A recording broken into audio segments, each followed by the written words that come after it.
Is there anybody listening? Just a dude out walking, being chased by mosquitoes. Can't get his chat to work. That's me.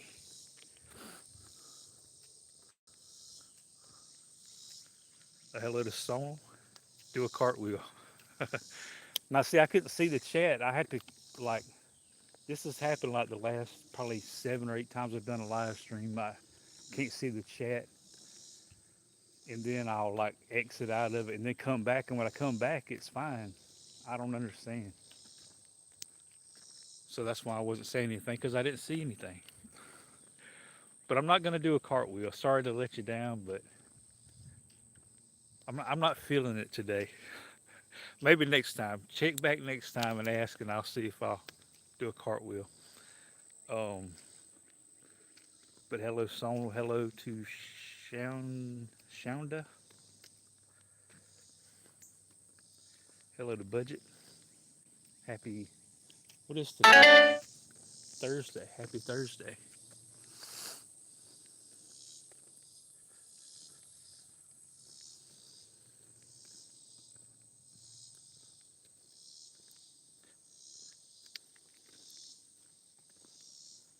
I went walking early this morning, and but I didn't do a live stream, and I was like, man, I haven't done a live stream like almost a week, I think. So I was like, well, I'll just go walking again. The mosquitoes are really bad though. I should have got some spray.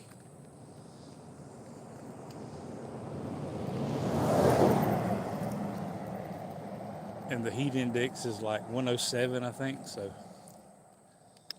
I'll probably be consumed. I probably should have brought more than one drink. I'll probably be consumed this one drink before I get halfway on my journey.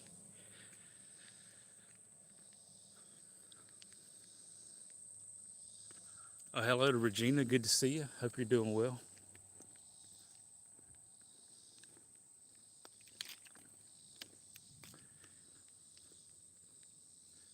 The spelling is Shah on Das.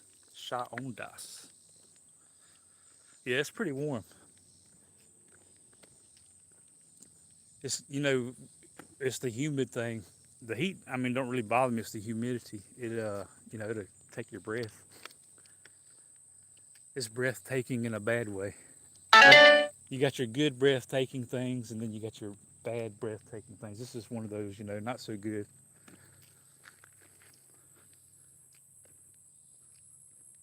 Well, I appreciate you stopping by, Shah on Das. Hope you're having a great Thursday, July the 9th, 2026 edition. Usually, when I go on my live streams, I kind of have something to talk about, but today, not so much. I'm just walking, here to say hello, and I appreciate y'all saying hello. And if y'all got something you want to talk about, just feel free to put it in the chat. Too hot to be walking? Nah.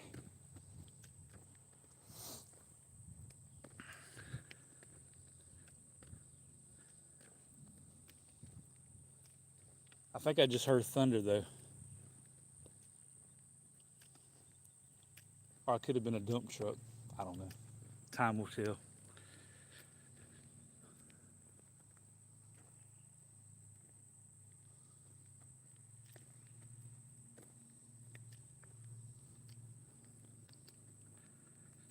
How's my day going? My day's been going pretty good. Thank you for asking.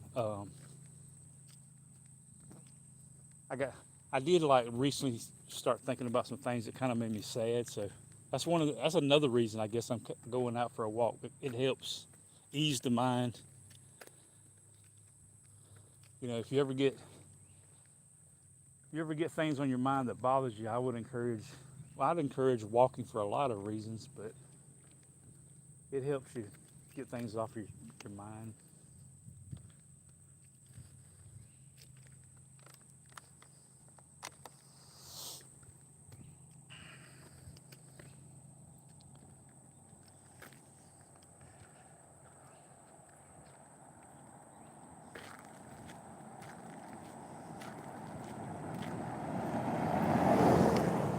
Let's see.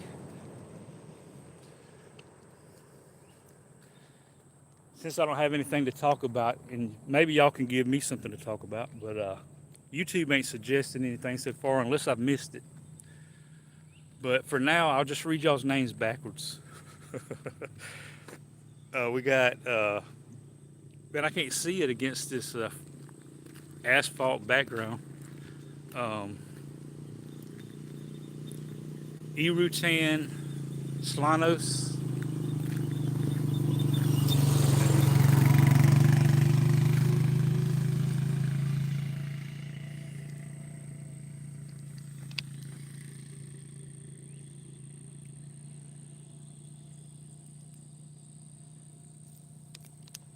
Hello to Troy. Happy Thursday.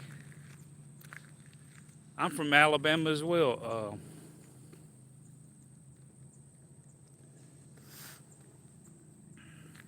So YouTube wants me to ask y'all, what is the most useless invention? What is the most useless invention? And hopefully whoever the guy or gal that invented this thing that you're going to suggest is not watching. So be careful what you put. But hello to Kendra. Happy Thursday. I'm getting some more walking in, Kendra. I went this morning, got a couple miles. Now I'm going to try to add on about at least 4 or 5 more miles.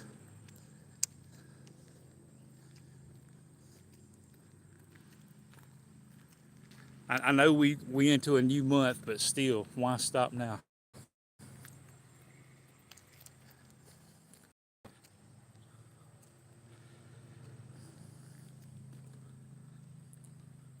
Hey, y'all don't be bashful now. What do y'all think is the most useless invention? Are y'all thinking about it? I'll give y'all time to think about that. It is a good question. Usually I don't like YouTube suggestion questions. But this one's pretty decent.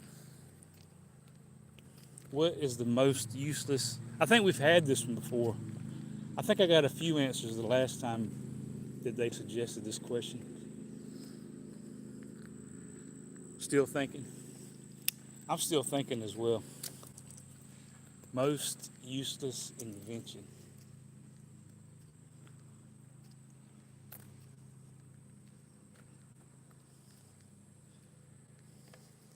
I guess you could think of, different inventions that, like, I guess were just fads that didn't really last long.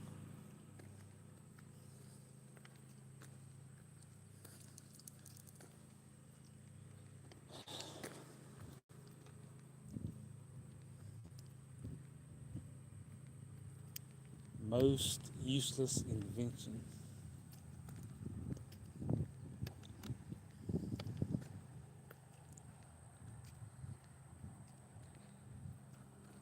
The answer is food. No, the answer is not food. That's definitely not the right answer. Food definitely serves a purpose. As long as you don't abuse the privilege. When we abuse the privilege is where the problem is. Or abuse it with the wrong things.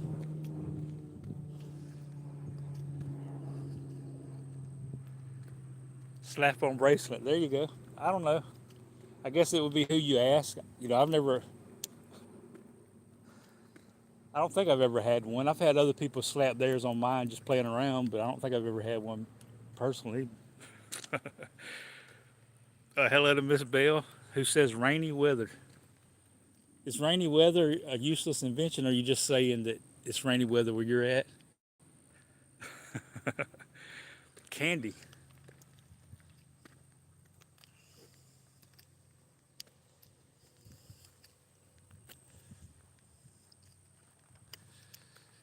I wouldn't say candy's useless, but it definitely will mess up your teeth. Hot candy. I used to like hot candy when I was a kid. As I get older, I don't like the spicy as much. I remember my favorite candy back in the day when I was a kid was those Fireballs. You could get them in the little clear jar from like the gas station, and they were like it might have been 3 cents to start with, and then kind of went up to a nickel. I don't know if they even sell them no more, but I used to Go by the gas station a lot and get some of those. Shoestrings. There's a thought. I mean, I guess once Velcro came around, that kind of made shoestrings less popular, but they're still. I still use shoestrings.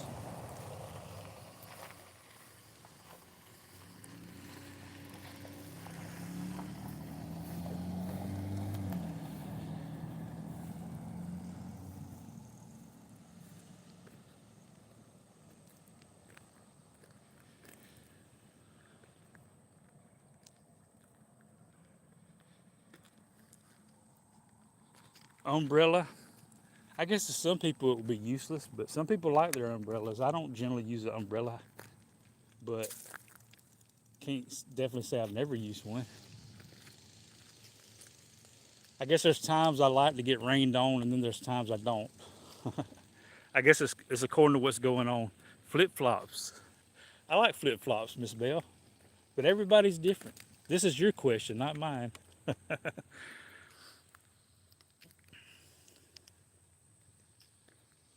Flip flop. Who invented the name flip flop? That's what I want to know. That's a very fun name, flip flop.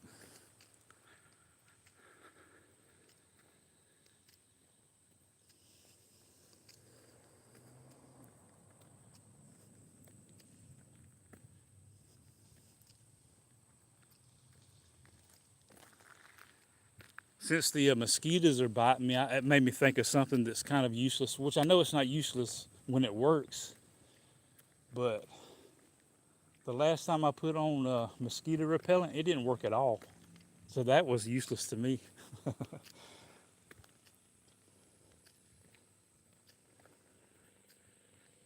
Marbles.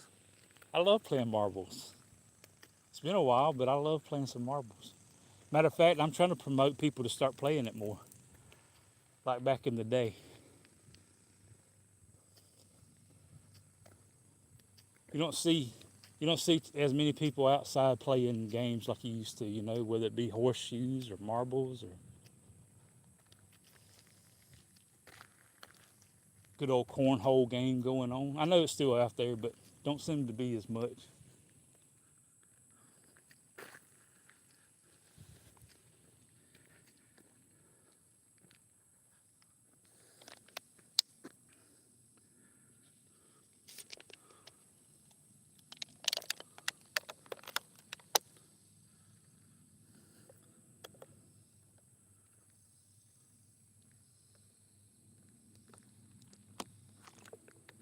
Okay, Shawindus, thank you for stopping by. You have a great Thursday remainder.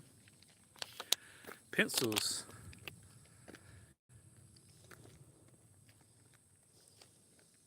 Why would you consider pencils useless?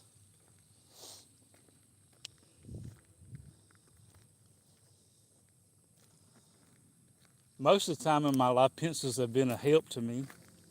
Most of the time. There have been a few rare occasions where I was hurt by a pencil. You know how you have your unleaded gas? You put in your vehicle unleaded gas?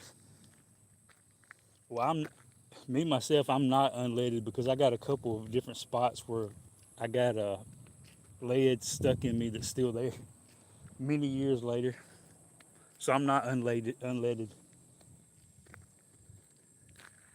Save the trees. If we saved, I know what you're saying, but if we saved the trees completely, we wouldn't have paper, cardboard, a lot of things. But I do believe we use too many trees.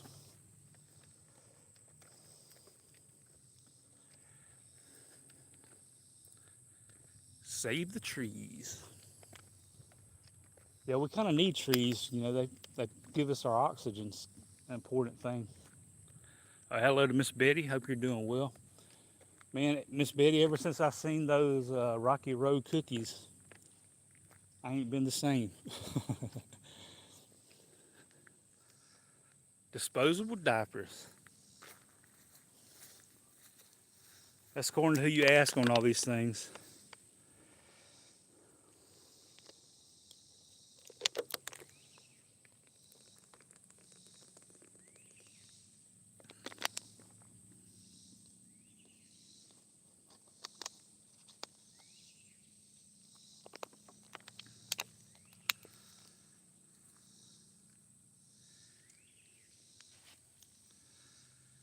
You need any graphic design help, like branding or YouTube thumbnail stuff? I don't, but maybe somebody else does. I'm just a simple guy. I don't make anything extra fancy.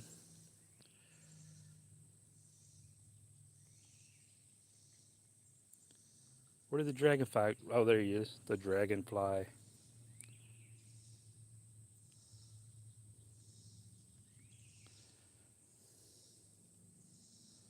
All right, here's your chance to promote a movie. What is a movie that everyone should see? What is a movie that everyone should see?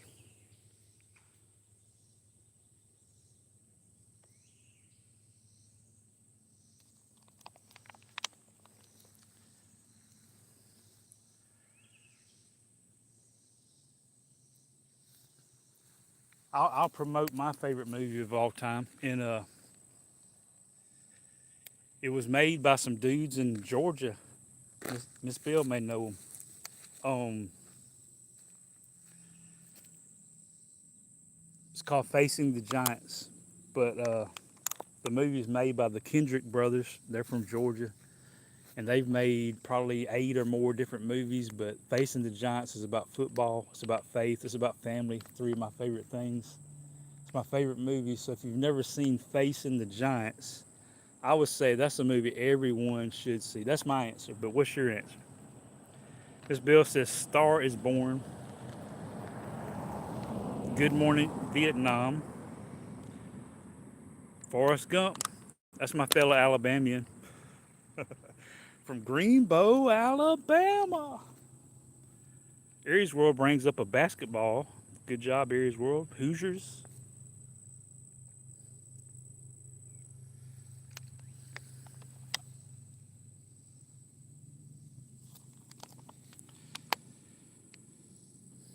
But man, I would recommend any of the Kendrick brothers movies. Like I said, Facing the Giants is my favorite, but they also made their first movie was called Flywheel, which is a really good movie. And it's about, they all have good values that focus in on different things. And to me, Flywheel is about not lying or being honest, as we all should be. So I always like that movie as well. Flywheel, if you've never seen that, I'd recommend that. Um,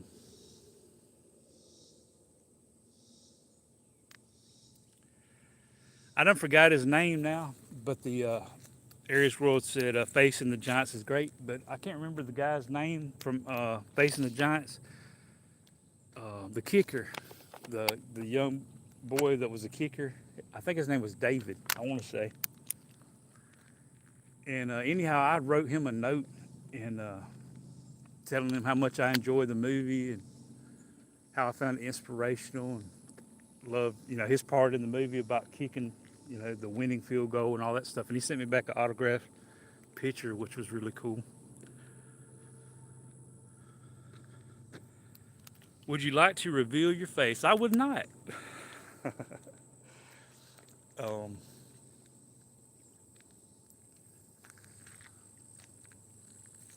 I really don't have a problem with my face, and for people to see me, of course, I'm not a hermit. I don't stay under a rock. But me personally, I feel like this channel ain't about me. One of the reasons that I ain't really interested in, I ain't saying I never will, and I have accidentally a few times. But my plan is not to. But that could change over time. You never know. But with all my heart, this channel ain't about me. So that's one of the reasons I don't do that. And that's no knock against anybody that does. Everybody's different, right? Old Yeller, yeah, I remember watching that, Troy, and definitely that was probably the second movie I ever cried at was Old Yeller. Bambi being the first. I've talked about this before, but when Bambi's mom dies, that'll break you down. And when Old Yeller died, that broke me down as well. So I definitely cried on both of those. But that is a good movie.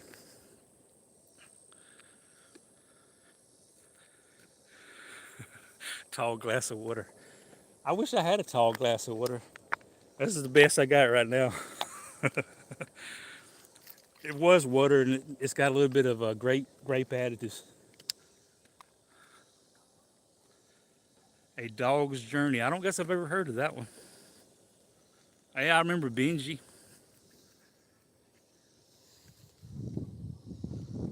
I like a lot of good dog movies and television shows from back in the day. Lassie, Ren 1010. Back when they made good stuff on television. What's another movie everyone should say? All right, I like Facing the Giants. I like Flywheel. I like Fireproof. That's about some firemen. It's about marriage. Um, it's about a lot of things. I like War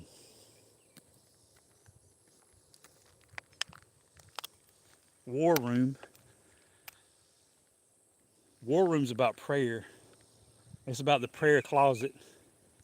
I love that movie. These are all by the Kendrick brothers out of Georgia. They make really great movies. But I would recommend any of their movies to anybody.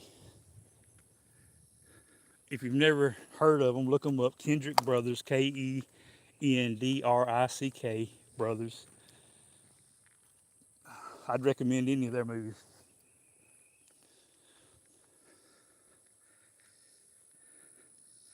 I don't guess I've ever seen That Darn Cat. Sounds familiar. Who's in it, Miss Bell? Sounds like a cat might be involved. Is it what was the cat in the commercial from back in the day? Um, Man, I'm drawing a blank all of a sudden.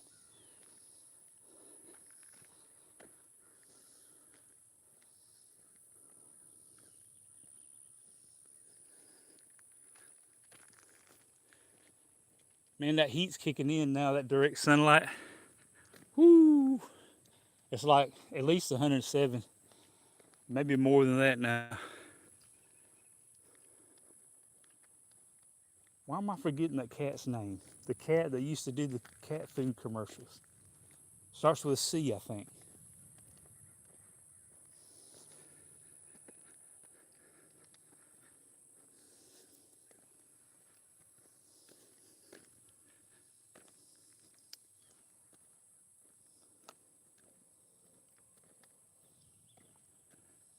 I'm definitely fixing to stop when I find the next shade. I'm fixing to stop. I wouldn't say it's unbearable heat, but it's definitely breathtaking. 1965 Disney comedy thriller about a Siamese cat. Okay. I've probably seen it a long time ago. I just forgot about it. I'll have to look into it. Since you recommended it, a movie everyone should see.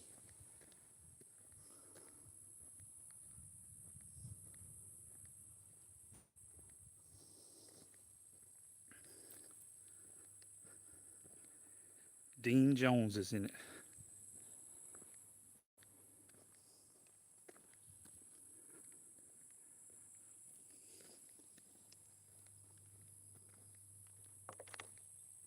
Another good Kendrick Brothers movie is called Courageous.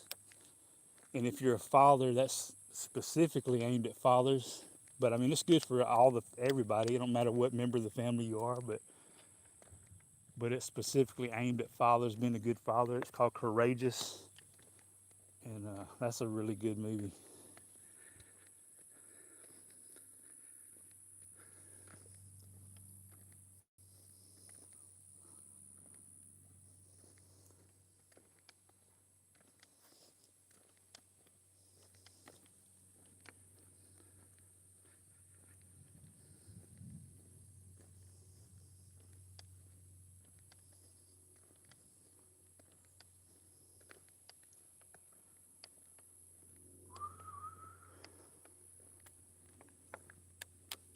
Mosquitoes is bad today.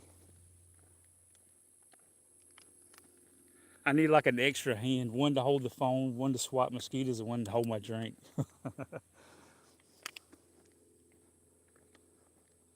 Kind of reminded me of what my dad said his granddad used to tell him about driving. You need to keep one eye ahead. Um, how did he put it? I don't forgot how he used to say it now. It was always funny. That's another thing I miss about my dad. He could tell stuff and it's funny, and I can't remember how he used to say it.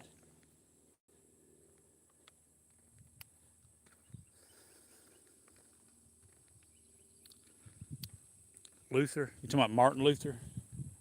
I think I may have seen that.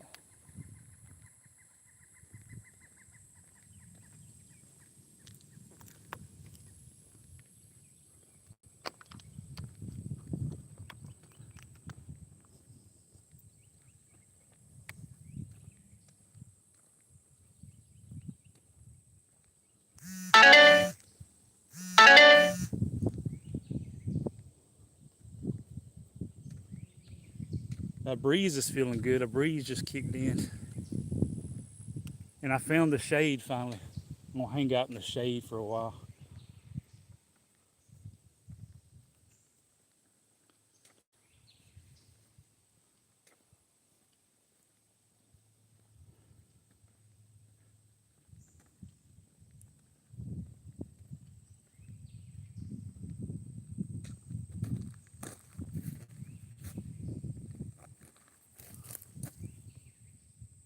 That rocks.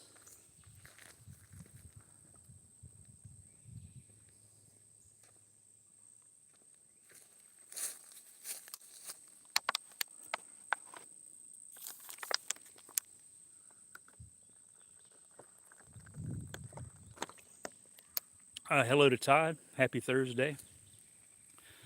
See, Troy says I'm taking a little break for now. Man, I get that. I've been thinking about the same thing, which I did kind of. I haven't been. This is my first live stream. I think in like 5 or 6 days. Probably the longest span I've had in a while.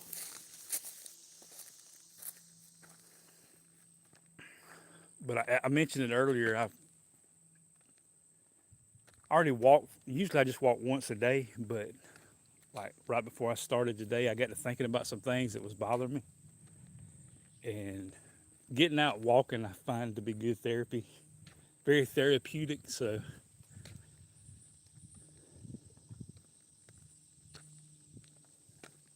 I figure why not talk to somebody.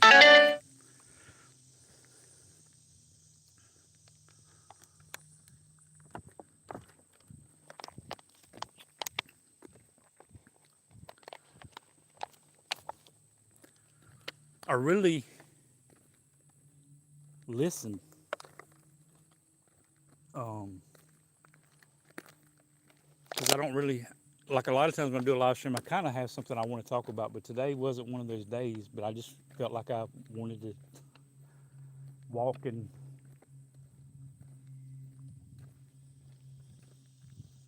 feel better. Walkie talkie. I did have so today is 7/9. So I've done a couple of videos the previous 2 days where I talked about prayer. Speaking of the movie War Room, which is about prayer. But on 7/7, talked about where Jesus talked about ask, seek, and knock. And when you take the first letter of those three words, it spells ask, and how he wants us to talk to him and ask him just like a child would do to their parent. God wants us to ask him for things. And I mentioned how sometimes you can ask God for something, and just like a father or mother will give it to you immediately. First time you ask it, bam, there it is. Whatever it was you was asked for from your mom or dad, it was already in your pocket or in your hand or whatever. And God is like that. Sometimes, like most important thing, salvation. If anybody comes to God asking for salvation with a pure heart, that's an immediate answer right there. He's not going to say, come back later. But there's other things we can ask, just like your mom and dad says no. sometimes God says no, and we don't like that, do we? I don't like to be told no. But man, you know about hindsight's 2020, right? Someday, some of those knows what we wondered about today, or in our lives, why no. One day, hindsight 2020, God's gonna show you exactly why He gave you a no, or gave me a no. So just like sometimes your mom and dad that know best for you don't give you everything you want, right? God is the same way. Although we think we want something and we ask Him for it, He says no. But down the road somewhere, you're gonna realize, oh, that's why He said no. He was looking out for me because He cares about me.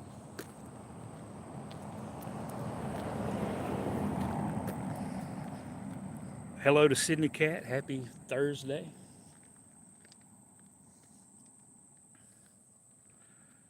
And then sometimes, and this is what the main part I've been getting out of this ask, seek, and knock, ask, Matthew chapter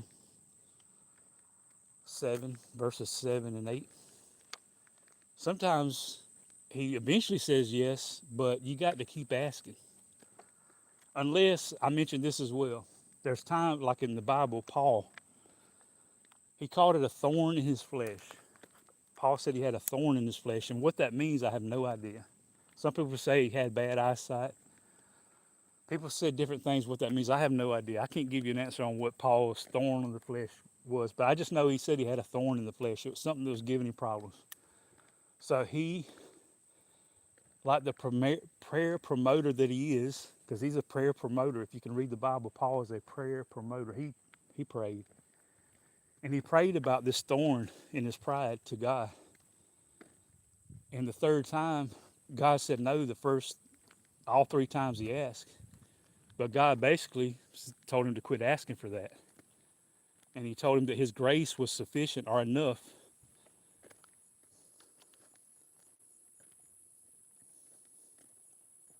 And, God says no sometimes. But we need not get mad at God if He says a no. It's for our best. But the part I was getting to, when it says ask, seek, and knock in Matthew chapter 7, verses 6 and 7, 7 and 8, it's a continual, like I mentioned this, like when you knock on the door. How do y'all knock on doors? Do you just hit it with your knuckle one time and that's it? You hit it real softly? Or do you like bang, bang, bang, bang, bang, I'm not an extreme knocker, I'm not the extreme banger on the door, unless it was like an emergency or something, but I definitely hit the door more than one time. I want you to know, hey, I would like to come in. And you see, God, He could give it to us on the first time. He has all the power. But He really tests our faith. And a lot of people, when they don't get what they want from God after the first knock, they don't go knocking anymore. They give up. And you see, the Bible is so anti-giving up. And that's what I would try to recommend to anybody, or admonish or encourage anybody, is to not give up on the things in life that are worth not giving up on. Yes, give up on doing the things that hurt you. Do some research. If something hurts you, whether it be a habit, whether it be what you're watching, what kind of effect is it having on you? If it's hurting you, stop doing it. Quit. If it's hurting somebody else, quit. If it's hurting God, quit. But if it's helping people, and if it's a worthwhile goal, and if that prayer is something that's very important to you, and unless God has said no like He did to Paul, keep on banging on that door. And that's the Bible. There's several verses that talks about this. There was a persistent widow. There's just a lot of instances in the Bible where this is how God is. He wants us to keep knocking. So that's what I would encourage anybody in their prayer life. Hey, you may have not seen an answer today. You may have not seen a result today. That don't mean God ain't still listening. That don't mean God don't care. But But don't give up after the first knock unless he, you feel that from him. So that's what I get out of Matthew chapter. Let's see, day before yesterday's date, 7-7, Tuesday's date. Wednesday was 7-8, and both of those verses talk about ask, seek, and knock. And then today, 7-9. It talks about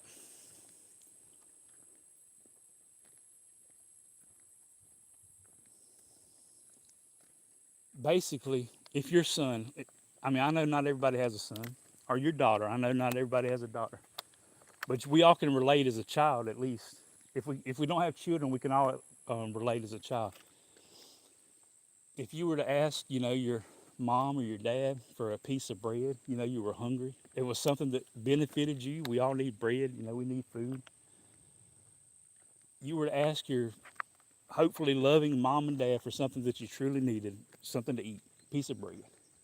And your mom or your dad, in response to your questioning, gave you a stone, a rock. And I don't know if y'all have ever bit into a rock. I don't know that I ever have or not. Kids do some crazy things, but anyhow, y'all know the end result. If you bite into a rock, it's not going to be a good result. It's not good for you. How much more, if you're, hopefully your loving parents wouldn't give you something that you don't need, how much more will God give you what you need in your prayer life if you keep on asking, seeking, and knocking? He's not going to give you a stone when you need some bread. He's going to give you what you need. He don't always give you what you want, but he will always give you what you need. And but there's people that'll give you things that you don't need, but God's not like that. There's never a time God will give you something you don't need. So remember that in your prayer lives. Keep on asking, keep on seeking, keep on knocking, and keep on knowing that if you're asking for bread, he's not going to give you a stone. He's not going to trick you. You see, the enemy tricks. He's a trickster. God never tricks. He's not a trick artist. He's the truth.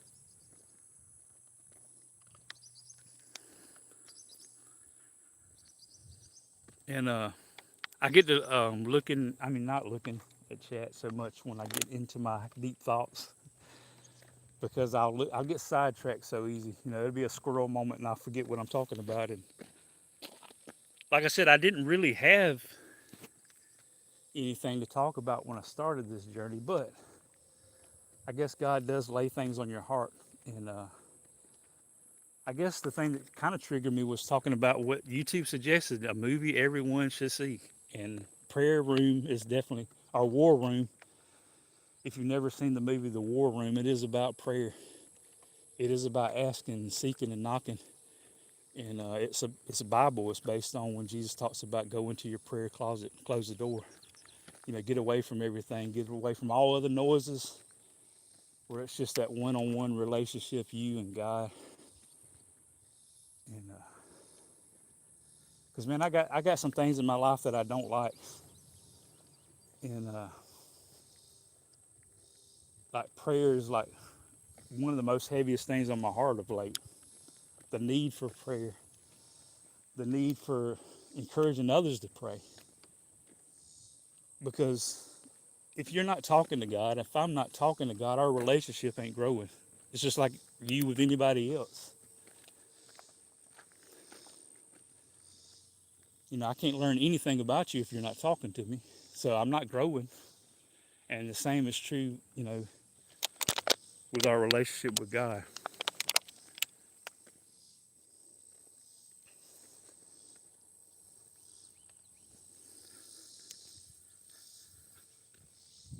But did I say hello to Red Bull? I can't remember now if I said hello to Red Bull. But if I've missed anybody, I'm sorry.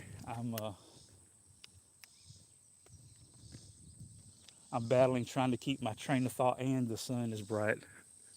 Mr. Sun. But YouTube wants y'all to suggest some movies if y'all got any you would recommend. And I would say things that would help somebody, not just any movie. Because there are movies that'll hurt you, as I'm talking about things that help, things that hurt.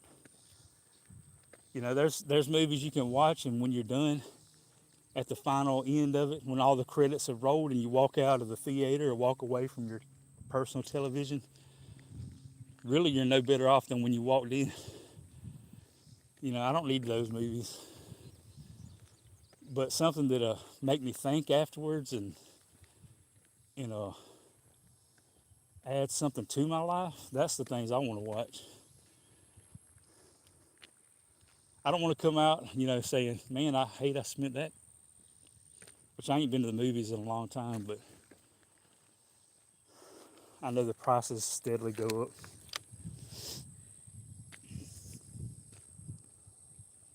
Have I ever regretted buying popcorn at the movie theater? No. But have I ever regretted going to some movies? Yes. I was no better off when I came out than when I went in.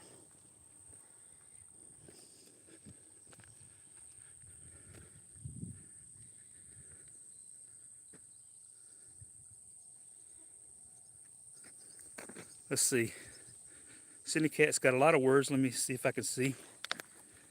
I have a really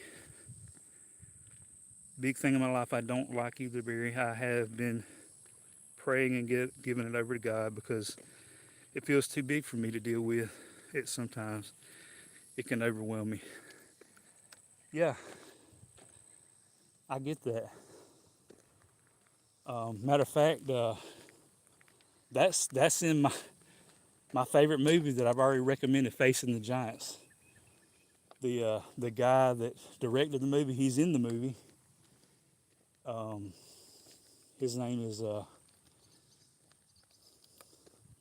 I get them mixed up now. His last name's Kendrick. One of them is Alex. I think it's Alex Kendrick. He's the coach in Facing the Giants. But anyhow, he has a feeling of being. He says it actually in the movie. He says, "I'm overwhelmed."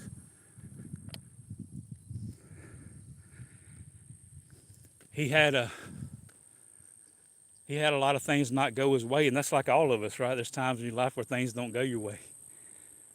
But then he got overwhelmed by the goodness of God through other people.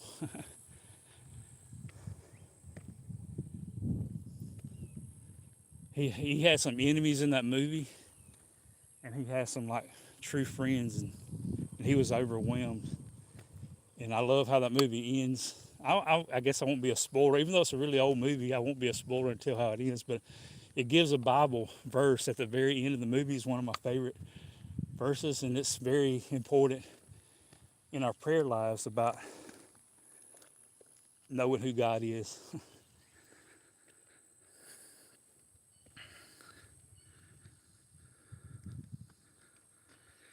Let's see. Hello to Miss Daisy May. I don't think I've said hello to you. Hope you're doing well. Todd says any movie that takes you away from the troubles and stresses in life for a couple hours is a blessing. Yeah, I was just I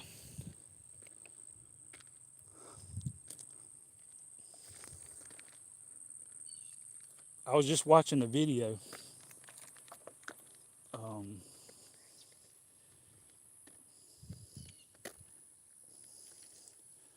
My brother was good friends with a radio announcer, and after my brother passed, she'd done a video, a live stream, and during that live stream, man, I've watched it several times, but every time I like break down watching it. But she talks about like how social media, or such as YouTube, like right now, the same thing Todd just said, gets you away from the troubles and stresses in life. And she talked about that with, you know, comparing it to, you know, YouTube. And I agree. And really, that's one of my motivations. Not every time, but today has been one of my motivations to walk in the afternoon. I've already walked this morning, but I felt like I needed to get away. And, you know, talking to y'all helps. That's why I'm doing a live stream. It ain't about, you know, I ain't interested how many people, although I'd love everybody to be watching, but it ain't about that. It's just, it's about sharing with one another. I just want to encourage people, knowing that I like encouragement. I need encouragement. So I know the other person on the other end is in that same boat. You know, we ain't in the same boat on everything. I get that. You know, no two people are alike, but everybody's in the boat of, I need encouragement. I too have bad days.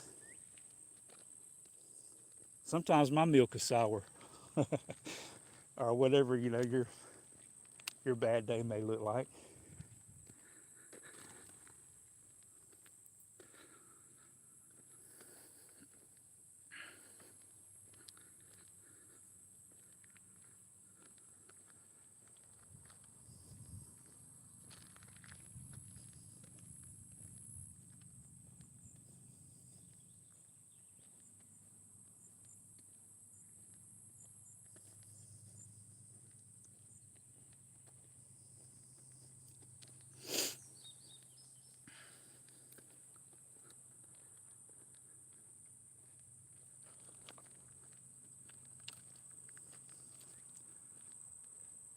Hopefully everybody's staying cool.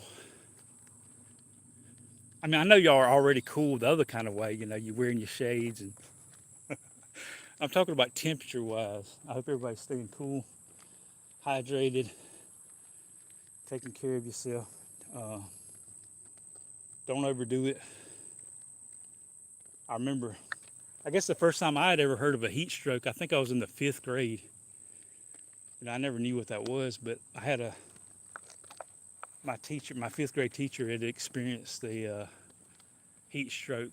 I think she said while she was in Washington, D.C., and it affected her.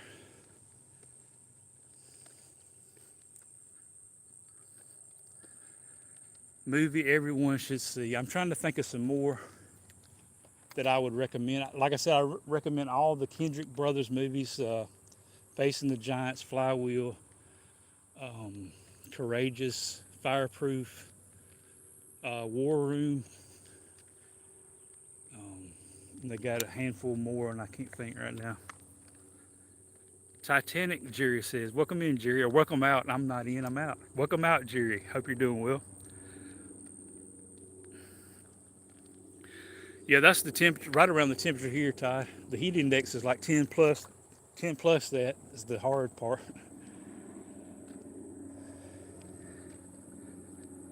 But Jerry says Titanic. All right, here's a fact about me. I've never watched Titanic, and I have my reasoning. I've watched parts of it.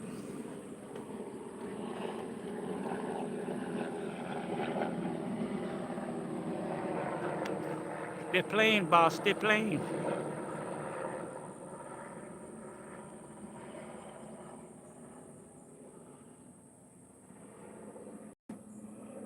And have y'all ever been in a helicopter? I've never watched Titanic, and I've never been in a helicopter. Two of my nevers. No, I can't say I've never watched Titanic. I've watched Titanic. I've never fully watched Titanic. Uh,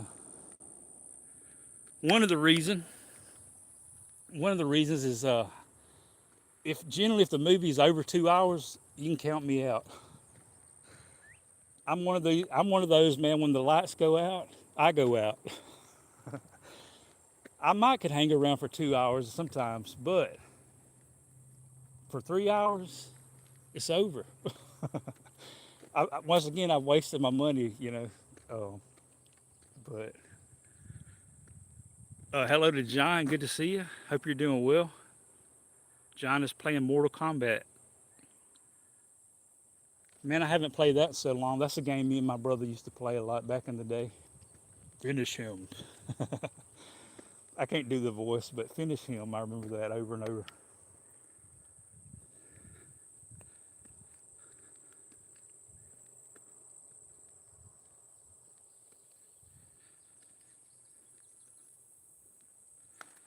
So Todd's been in a helicopter.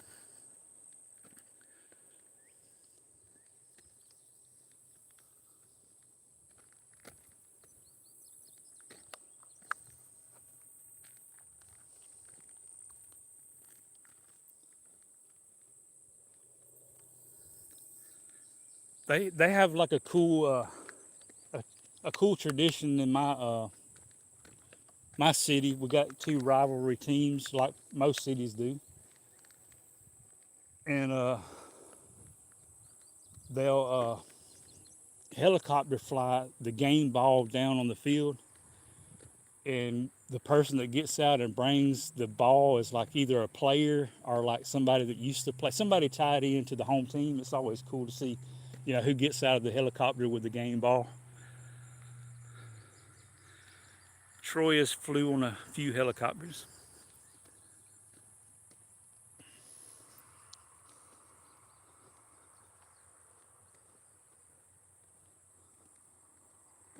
I won't say that I won't ever do it, but I don't anticipate it. But you never know. I ain't against doing it. I guess the thing I don't like about them is kind of the compactness of it and the shakiness. Those would be two of the things that would not encourage me to get aboard. But I ain't scared or anything, and definitely wouldn't rule riding one out. But I haven't up to this date.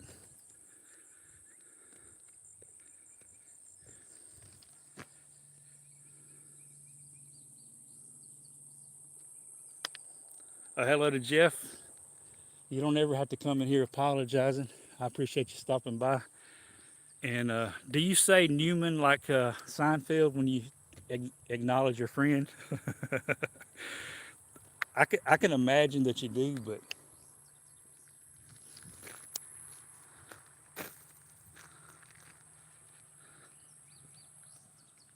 so John is not a fan of the chopper rides. I get that.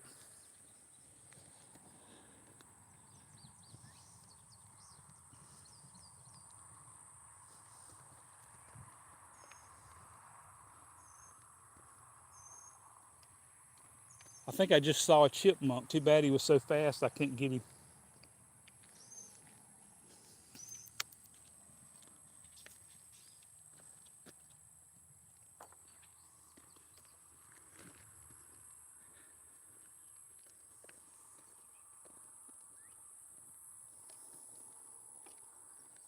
Yeah, it's like 107 degrees on the heat index here. It's kind of breathtaking.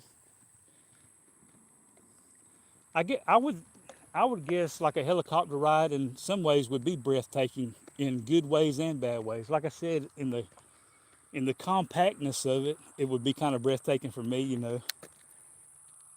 Kind of like in a restricted place type of breathtaking. But then on the opposite end of the spectrum, in a good way, the views, because I know I enjoyed my airplane rides just looking down and the views in that aspect.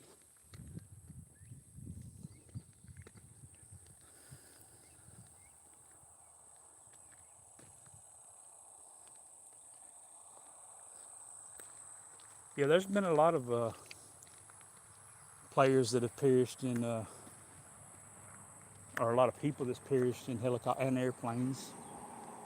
But they say, it's actually safer to fly in the air than it is down here on the ground. I don't know. I'm not a statistic guy. Sometimes they're accurate, sometimes not. I'm not a statistics guy, but I did stay at a Holiday Inn Express. I think I've told that joke in at least 6 days, so I'm entitled every once in a while. Troy likes riding on helicopters. That's cool. I probably would like it. I don't know though. You don't know unless you put the shoe on, right?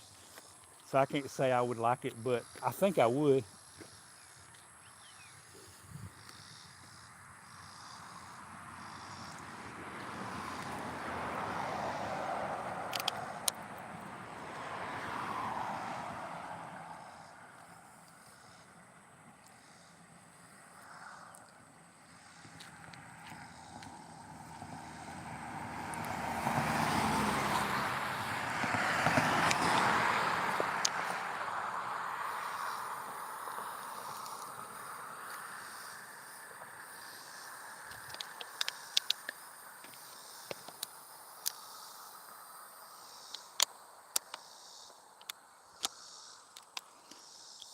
Yeah, that's sad always to hear about people dying in plane crashes.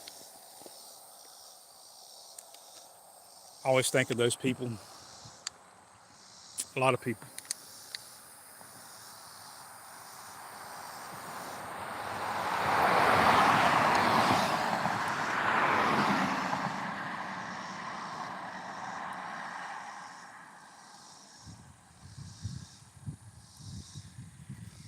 I bet you that would be cool to see a helicopter ride in the Grand Canyon.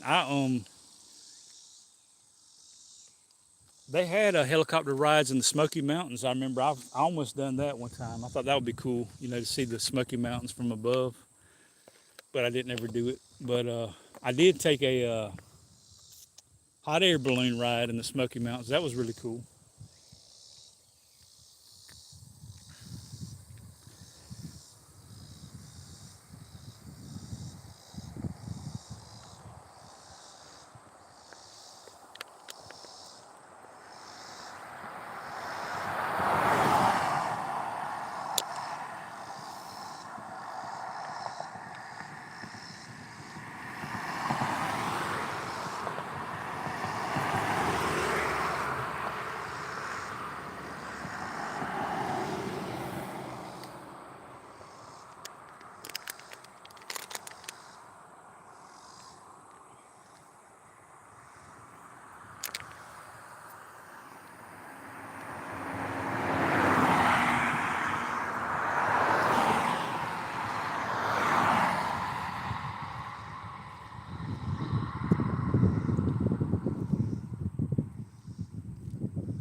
So yeah, Tuesday was 7/7, which July the 7th is 7/7, and I read, "Ask and it shall be given you; seek and ye shall find; knock and it shall be opened unto you." And like Paul Harvey says, the rest of the story, verse 8, for everyone. I love that, everyone. It don't matter if you're boy, girl, black or white, poor or rich, in Asia, Europe, uh, North America, South America. It says everyone that asketh receiveth, and he that seeketh findeth, and to him that knocketh it shall be open. And when God says something shall be done, that's money in the bank. It shall be done. That's a promise there. Asking, seeking, and knocking. But today's date, verse 9, Matthew chapter 7, verse 9, today's date is 7/9. Jesus asks a question. He says, or what man is there of you? You can say woman as well. What man or woman is there of you? Whom if his son ask bread, will he give him a stone?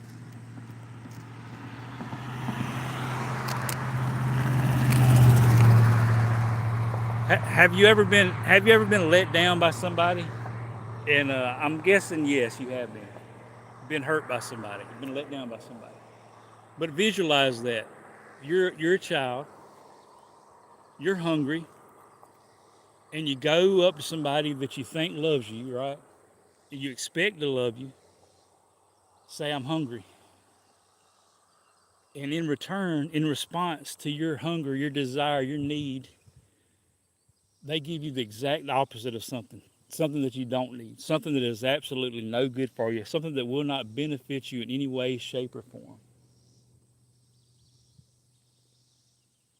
How insane would that be? And we had to think like that. Is God going to do that? So I'm asking God for something good, and He's going to give me something bad? No. Sometimes we need to ask Him, the first time He gives it to us, but that's not always the case. Sometimes He says no. But sometimes He wants you to ask Monday, Tuesday, Wednesday, Thursday, and ever how long it takes.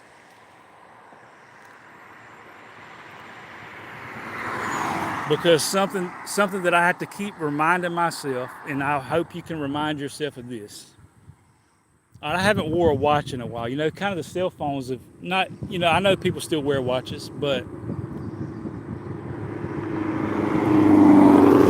you don't see as many wristwatches as you once did, right? Most people carry their cell phones with them, and that's pretty much their watch. But what I will tell you, God don't wear a watch. I don't wear a watch, but I have wore a watch at times. But you see, God never wears a watch. You see, his timing ain't like ours, and I had to remind myself of that. Yeah, I would love for him to answer everything that I've ever prayed about on the first time, but I really don't know what that would look like.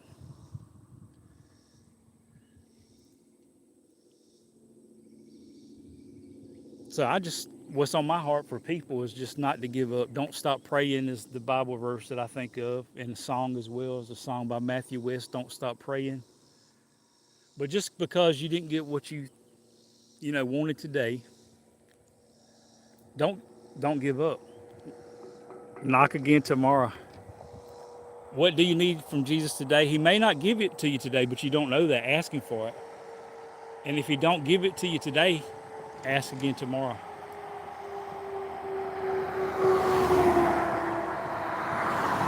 He's not going to give you a stone if you're looking for bread. If you truly need something, he's going to give it to you. It's the things that we don't need that he may say no to. Because he don't always give us our wants. And a lot of times he won't give us our wants because you know why? Your wants often are selfish.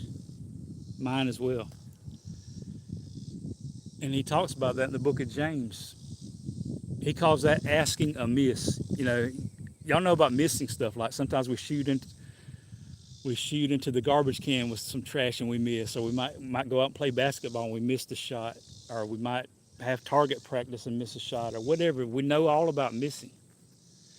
And James talks about missing. He talks about missing in our prayer lives. And the thing he talks about why we miss, here's why we miss sometimes in our prayer lives. He talks about consuming it upon your own lust. In other words, your prayers are selfish. I wonder how many of my prayers have been selfish. I don't know that. God does, though. But I don't want to have selfish prayers. And he says he's not going to answer those kind of prayers that are selfish. Life is not about me. I know that's the philosophy of the world. Burger King, have it your way. And all these commercials that you see on television, all these, when you're riding down the interstate, when you're riding down the road, it's have it your way. It's about you. That's the sales pitch, right? Treat yourself. But see, God don't want us to have it our way. He wants us to have it his way.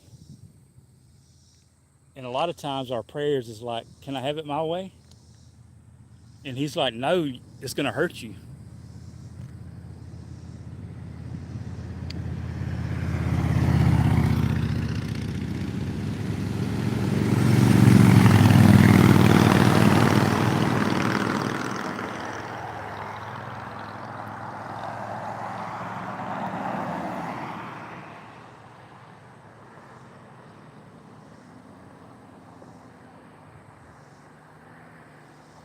I got to go back and read some chat. All right.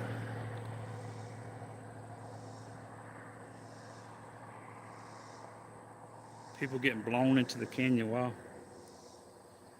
I remember Davey Allison and all the Allisons. They have Alabama connections.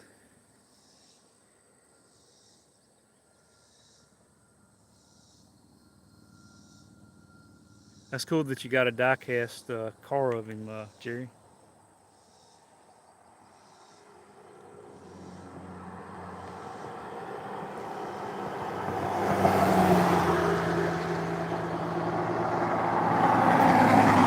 Oh, that's cool that you wear a Fitbit, Aries. I used to.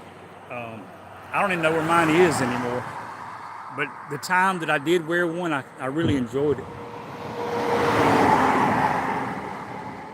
But this was a long time ago. They probably wasn't giving credits and wellness dollars back in the day.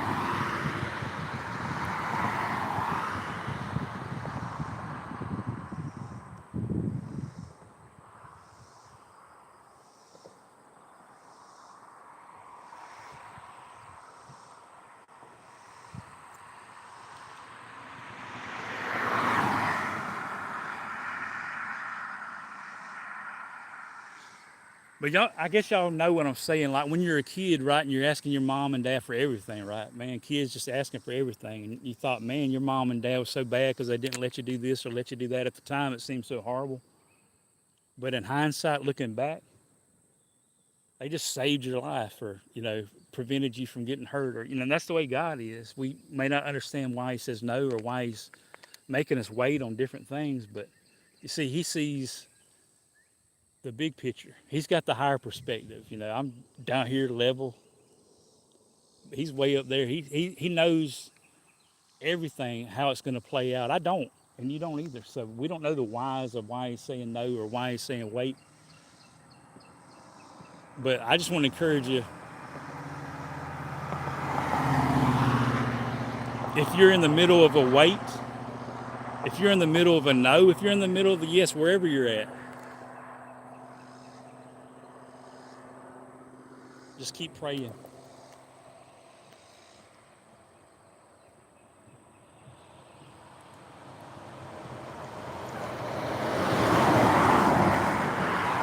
And I love talking to y'all, right? I'm not a big talker. My brother and my dad were like big talkers. I'm not a big talker. I do like to talk, and I do see the need and importance of it. And I enjoy talking to y'all, and I hope y'all enjoy me talking to y'all. I hope it's mutual. We enjoy talking to each other, right? But I will say this to anybody, is the most important conversation you will ever have in your entire life is always going to be God. The one that designed you, built you, made you, died for you, give you the breath today, is good. I mean, nothing but good to you.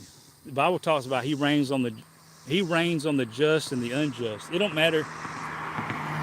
It don't matter if you believe in Him or not, and I hope you do. But even if you don't, He's still good to you. You can be bad to God, and He'll be good to you, and that's mind blowing to me. There's nobody like Jesus, and I would encourage anybody, talk to Jesus. There's a song I love to sing. It's a hymn song. It's called "Have a Little Talk with Jesus." So I guess I didn't really have too much to talk about today on my walk. Sometimes I have it pre-planned. Today's not that day, but what I feel led to say is, have you talked to Jesus today? And it's none of my business. It's none of my business what y'all talked about, or if you've done it. But I'm just trying to encourage you to do it because it's good for you. It's just like what I'm trying to say here. God will not give you a stone when you need bread. And I'm not going to tell you, hopefully, I will never tell you to do something that'll hurt you. And I don't want to hurt you. It's not my desire to hurt anybody. I've been hurt. I know how that feels, so I don't want to do that to somebody else. And I ain't going to guarantee you I don't hurt you somewhere down the road. I just hope I don't. But you see, God is always good, and it'll always do you good to talk to Him and also allow Him to talk to you. And that's called Bible study. That's called prayer and Bible study. The two go together, the two-way communication. You talking to God in prayer, Him in response talking to you through His Word. That's how He primarily speaks. At least that's what I've found. I know He speaks through His Holy Spirit. I know He speaks through creation. I know He spoke through His Son when He was here on this earth. But the primarily way that God has dealt with me, only from my experience, has been through His Word, through the Bible. And when I got the Bible closed and I see the Bible on the top, but that's it, I ain't getting into the meat of it, right? I'm keeping it closed. You see, God's mouth is closed. I mean, we might not see it like that, you know, but when we collect dust on the Bible, we're hurting ourselves because you have a God that loves you and would love to talk to you today. I like talking to y'all, but I can only imagine the God that made you, how much He wants to talk to you, but sometimes we don't give Him the time of the day that He made. You see, He made time for you. Maybe we don't fully grasp that. See, time, God is outside of time and space. He's eternal.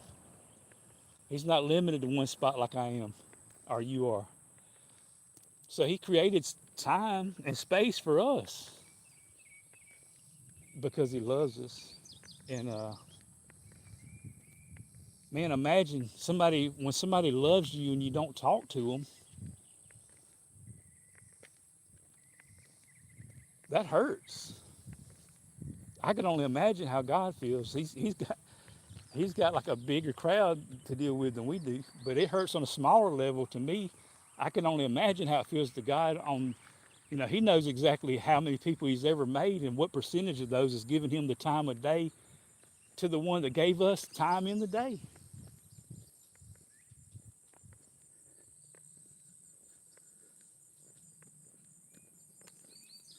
Troy says happy Thursday, Audra. So I missed Audra. Hello to Audra.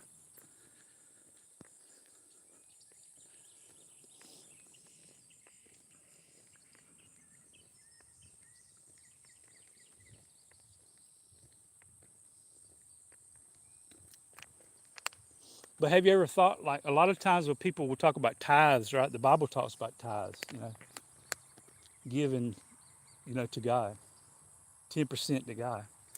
And, that includes money, of course. But I sometimes think I sometimes break it down into other things, like words. Like, all right, I wonder how many words I've said today. And like break it down into percentages. I've spoke this amount of words to this person and this person. And then out of all the words I've said today, whether it be actual spoken words or in my mind, you can talk in your mind. That's primarily how I talk to God. I do that more than do it verbally because I can't do that with you, right? And you can't do that with me, but we can do that to God. He reads your mind, so you can pray without giving verbal words. But I wonder, of all my thoughts today and out of all my words I've spoken today, what percentage of those has been to God? The one that has given me the ability to talk. Language comes from God. Have you ever thought about that? Like the first two people, Adam and Eve, that blows my mind sometimes thinking about that. What did that sound like? And it had to be from God. It wasn't like they were reading the school bulletin or the school reading book. They didn't have a kindergarten teacher first. It was God. And God gives us the ability to speak and gives us languages. But I just wonder what percentage of our language, what percentage of our words are given back to God that gives us the ability to talk. And I probably would be ashamed if I knew that answer. That's something else to pray about. And I love that about the disciples, the original disciples of Jesus, the original followers of Jesus. Out of all the things they could have asked Jesus to teach them, imagine this, being in the presence of a know-it-all. And when you say that word know-it-all, it's usually used in a negative way. He's a know-it-all. She's a know-it-all. It's a pride thing, right? They think they know it all. But when I say know-it-all with Jesus, I'm talking about in reverence and respect and honor. He was a know-it-all. So he could have taught them anything. And the Bible don't mention too much about what they asked as far as teach me this or that. But it does say that they came to him after they seen him and witnessed him praying. They said, Lord, teach us to pray. Man, that's like one of my favorite instances in the Bible. I can just visualize that. That this guy's praying, and it's like a prayer you ain't never heard, and you're like, wow. You're like amazed. Man, I've never heard anything like this. Teach me to do that. And I want to be like that. I want to get into God's word and see Jesus praying and say, man, I want to pray like that. I want to be like that. Because that's why I'm here. That's why we're all here. We're supposed to be like Jesus. None of us are supposed to try to be Jesus because you can't. You can't die from anybody's sins. You can't die. I mean, you can die for your own sins, but it'll take you an eternity in a place you don't want to go. But I'm talking about for salvation, nobody can die for your sins except for Jesus. He's the only perfect one.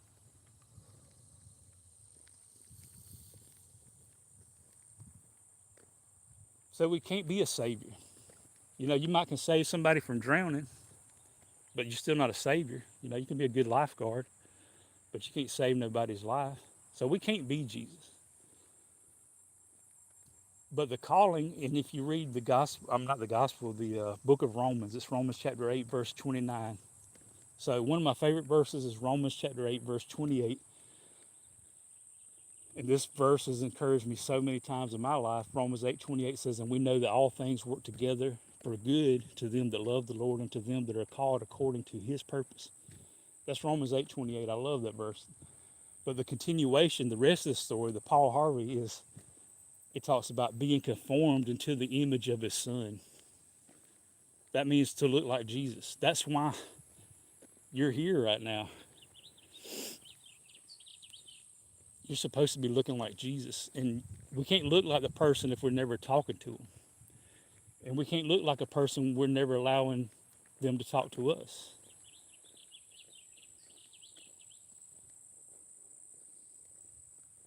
I definitely have not prayed as much as I should in my life, and I've definitely not read enough scripture as much as I should, but I can't go back.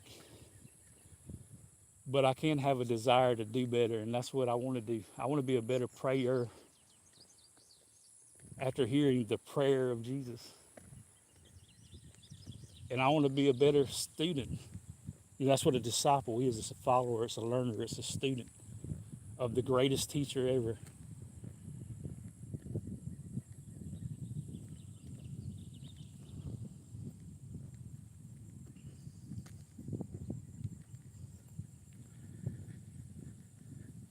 And I done got into my conversation where I'm not ignoring chat, but I'm ignoring it in one way, I guess. But Kim has stopped by. Hello to Kim. Appreciate you stopping by. Hope you're having a great Thursday. John says, eat the gum. I don't have any gum, John. Hello to LTC. Good to see you. Happy Thursday. Which is probably Friday where you're at, but happy Thursday or Friday. Whichever one you're experiencing right now.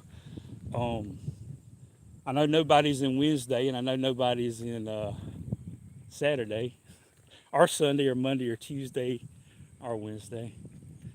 So it's only, we're either one of two boats right now. We're either in a Thursday boat or a Friday boat. So I hope you're having a great time on your your Thursday fishing, and if you're Friday fishing, then I hope you're having a great day as well.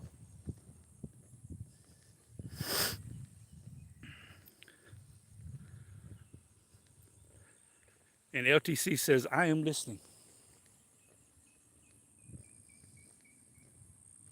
And I guess that's what's on my heart right now. I want to look up to God and say, and he knows, but I want to say, God, I'm listening. Because I wonder how much of my life I haven't listened. And that's where all my faults and failures and fallings has been, is when I wasn't listening. Because there's a hymn song that says, he speaks and the sound of his voice is so sweet that the birds hush their singing. I love that. One of my favorite lyrics in all of hymn songs. In the garden, and he walks with me and he talks with me and he tells me that I am his own. And the joy that we share as we tarry there, no other has ever known.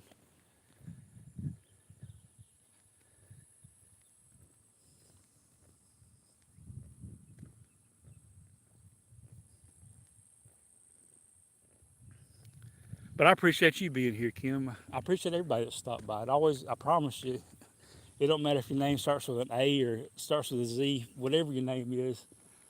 I appreciate you stopping by for whatever duration that you can.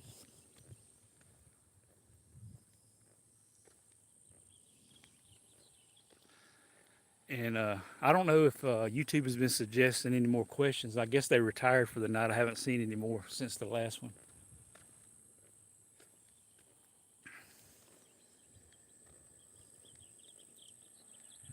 But if y'all got anything y'all like to talk about, I'm listening as well.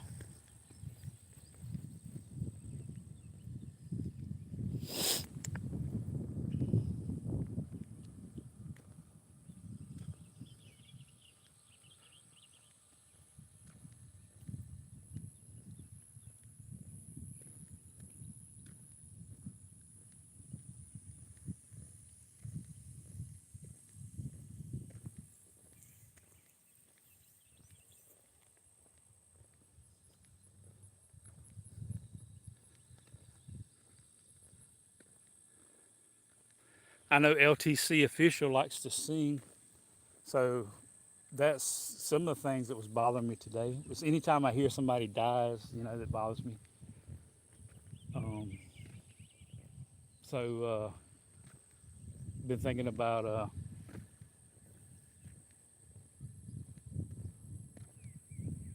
I've been thinking about a lot of people that have recently passed away.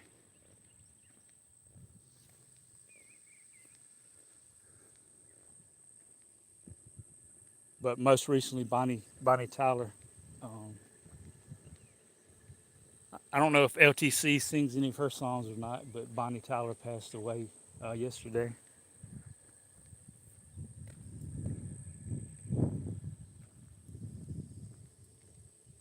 I guess probably her two biggest hits was "Total Eclipse of the Heart" and "It's a Heartache." I guess maybe I can't think right now.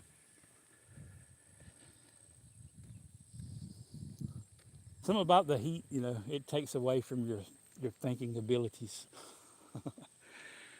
It's kind of draining on the mind.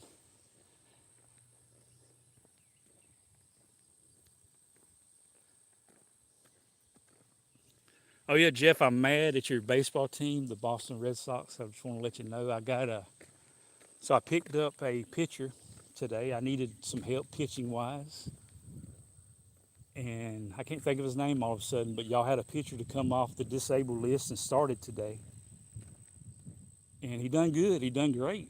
But the Red Sox took him out after four. I think it was 4 1/3 innings pitched, and I needed him to get at least five to get the win in. I needed a win. I needed a W in my statistics for fantasy baseball, and they took him out after 4 1/3, which I'm disappointed. But hey, there are more important things in life, right? No big deal there.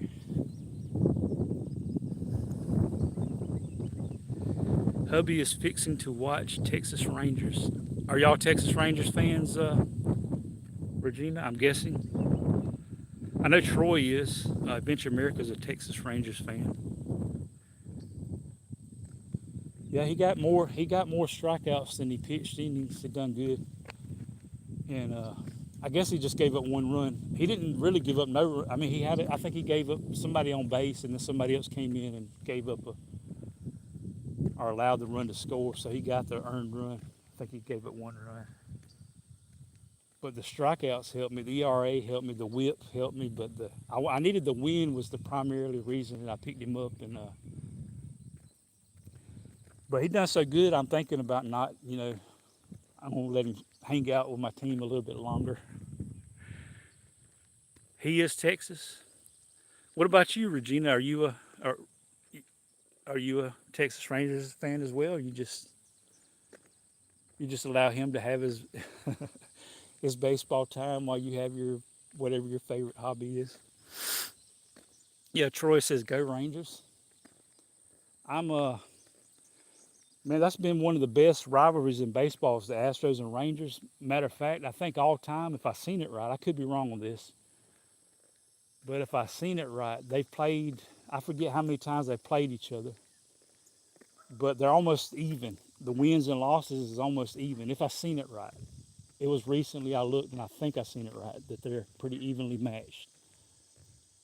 But they always have a rivalry, uh, and they call it the silver boot. Whoever wins the most uh, out of the series in the season gets the silver boot,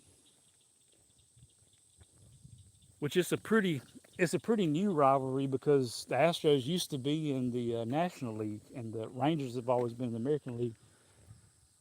So they hardly ever played each other for a long time, just occasionally.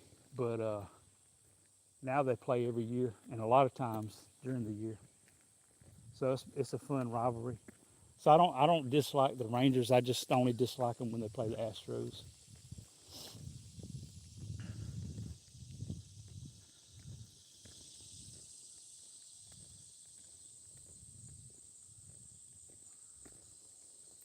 I'm trying to think of some of my favorite Rangers down through the years. I've liked, of course, Nolan Ryan.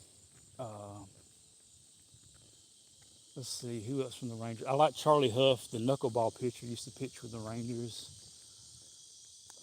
Juan Gonzalez, I like him. I liked Pete Incaviglia.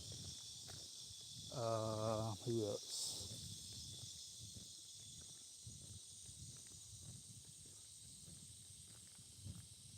There's been several I've liked through the years.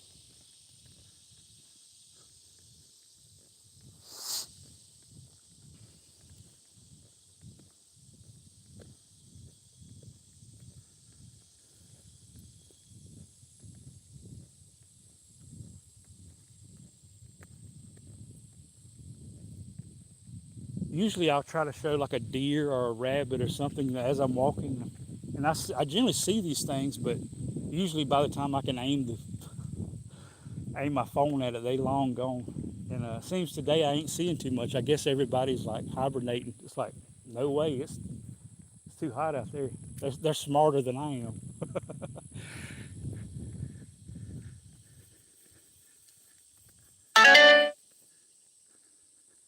Don't read that, Barry. Too late, Troy. Too late. No, I don't. Go Rangers, like I said, don't bother me unless you say it at an Astros game.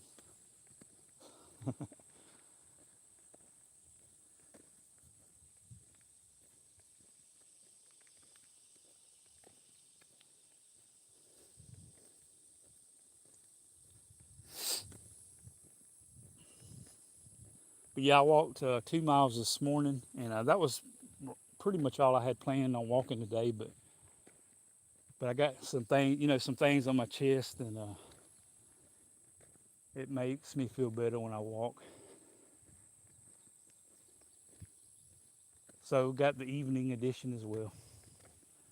So not I'll get not 2 miles today. I'll get probably at least 7 miles of walking in today, which I need.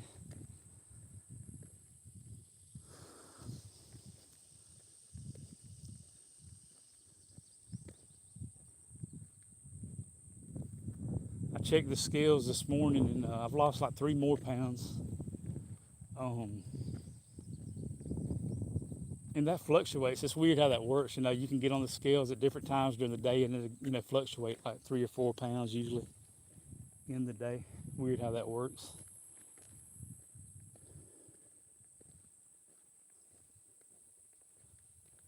But I think I've lost like right around 33 pounds. Shout out to Larry Bird.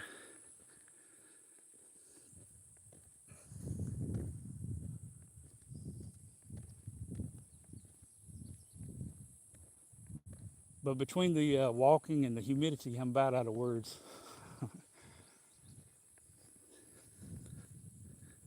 And YouTube won't make any more suggestions. There ought to be like a button you can mash. Or so. I guess I can make my own. All right, somebody give me a poll to put up. Maybe I can remember how to do it. Somebody, if y'all were the guy that invented or created the YouTube daily poll, and today was your day, You're on the spot. You're on the scene. Let me know in the chat. What would you suggest? Hello to the sports car riffing teacher. The Silver Boot, the Cubs and Sox used to play for the BP Cup, but I'm not even sure they do that still. They ought to. They ought to, since like since they changed it where everybody plays everybody now in baseball. It used to not be like that. You didn't play a lot of teams too often, but now everybody plays everybody at some point. So they ought to. If they don't have it, they need to start it back up because that's a cool rivalry. I think the White Sox have a better record than the Cubs, don't they? I haven't kept up lately, but the last time I looked, the White Sox had a better record than the Cubs, which don't usually happen. At least hasn't in a while. All right, so we don't have a YouTube suggestion, but we got a Jeff suggestion. And the question is, I missed the question.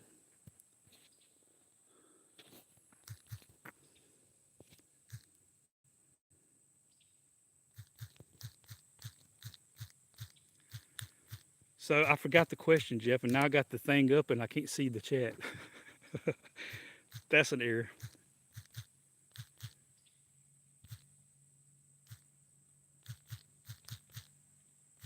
This may be the longest poll ever.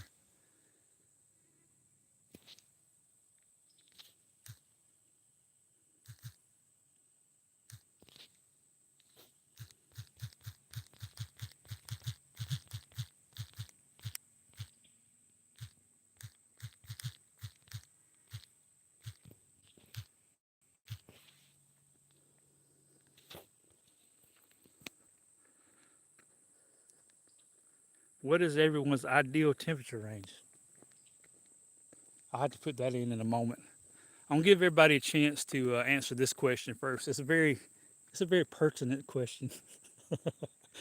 How many licks does it take to get to the center of a Tootsie Pop? And you can't give the owl's answer. That's already been given. The owl, Woodsy the owl has already spoken. So you can't give Woodsy owl's answer.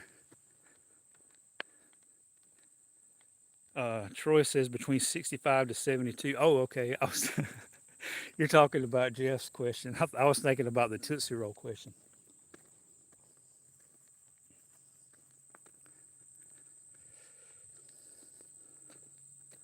Ideal temperature range for me, man, I'm actually probably going to be in the minority, but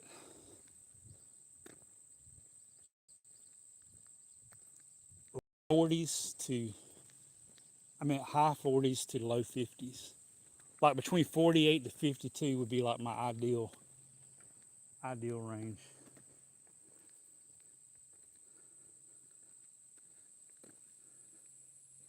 Yeah, y'all like it warmer than I do.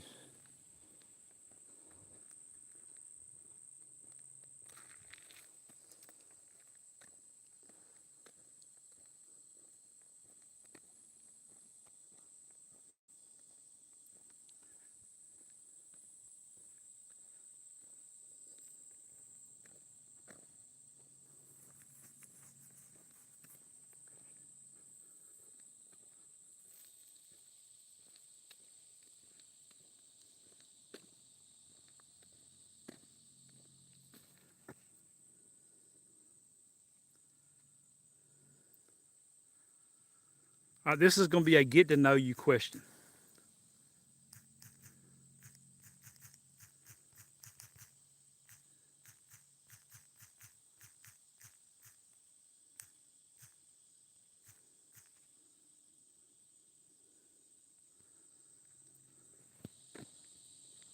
Here is my question to you. What was your very first nickname?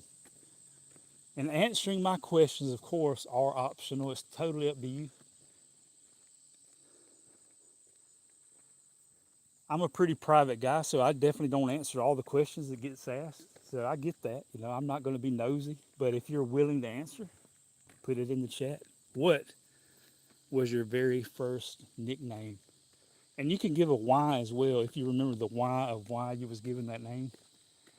And if it's like a nickname that hurt you or bothered you, don't share that because I ain't interested in digging that back up. You know, I'm not a fan of nicknames, or I'm not a fan of calling people names unless it's their name. Like my name's Barry and your name is yours. I'm all right with calling names like that, but calling bad names, I'm not a fan. And I'm not a fan of cruel nicknames. And there's a lot of those as well, but there's a lot of non-cruel nicknames that I like.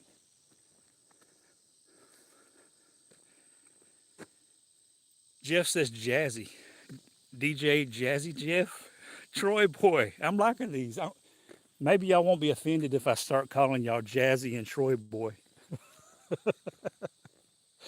But I said y'all be careful now. When y'all could have been like Texas Regina said no comment. And not only did she say no comment, she yelled it at us. No, at the top of her lungs, she said no comment. So I can only imagine what her nickname. Hopefully, it wasn't something hurtful, Regina. If it was something hurtful, I'm not laughing about that. I'm just laughing the way you said no comment. Let's see. Jeff says my hockey buddies gave it to me on a road trip where I was riding shotgun. I was in charge of the radio at the time, so they called me DJ Jazzy Jeff. Then it got shortened to Jazzy. Troy Boy, don't mind. I'll probably forget it, Troy, so you ain't really got nothing to worry about. The older I get, um, let's see, the teacher says wagon from my baseball days.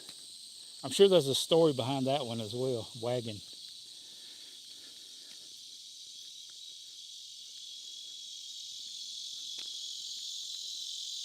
Oh, for your eyes. Okay, I get that, Regina. I'm sorry. I ain't making fun or nothing. My dad gave me my very first nickname I ever got, which I've shared this before. My first handful of years on the earth, I was blind. Um, and somewhere, I guess during elementary school, there was a transition from blind to the sandy to the brown. Over time, I was no longer Blondie, but my dad used to call me Blondie. That was my very first nickname. And I haven't had a lot of nicknames in my life, but that was the original one.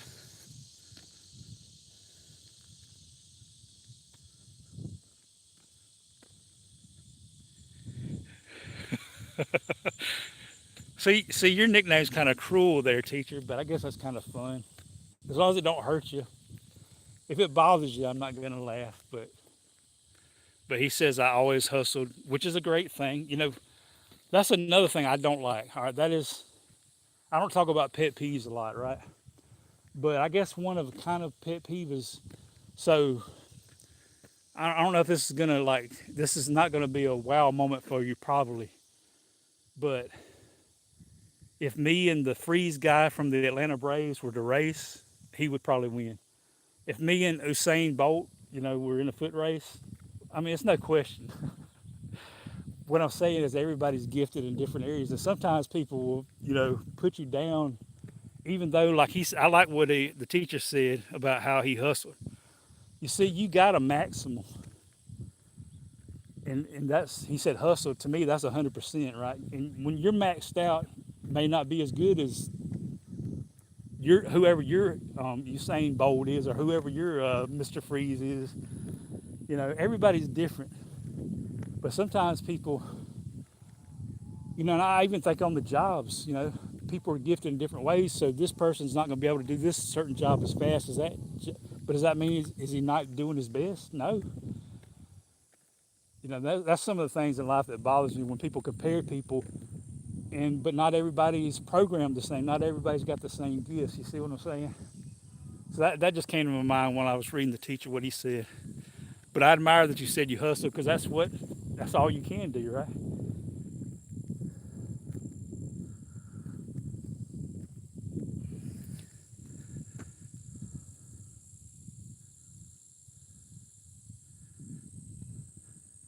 What do you mean you wish you had? Y'all don't have fences?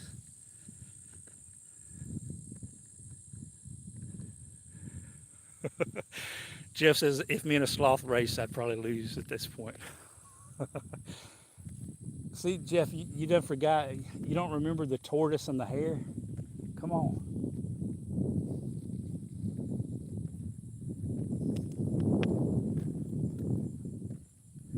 Used to, yeah.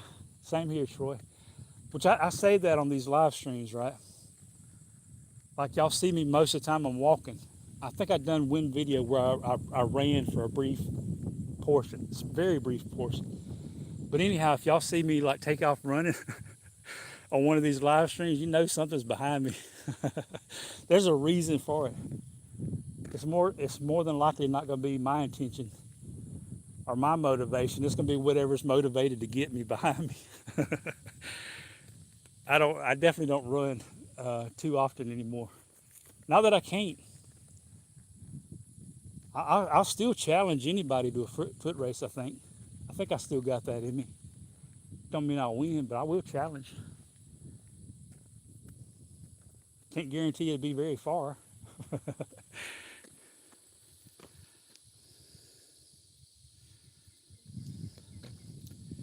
Yeah, one of my least favorite things in life, and I've been hurt. I've been hurt by it before, right? It's the comparison thing.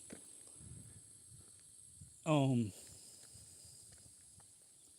and I talk about, I like to talk about sports. I talk about that. I love to talk about sports, but I don't get involved in the GOAT talk.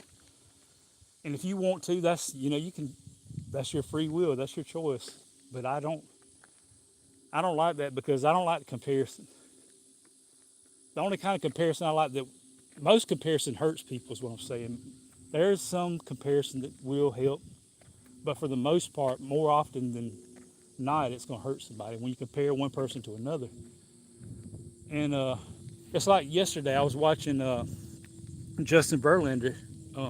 He announced his retirement at the end of the season, and his brother has a YouTube channel. He has a podcast,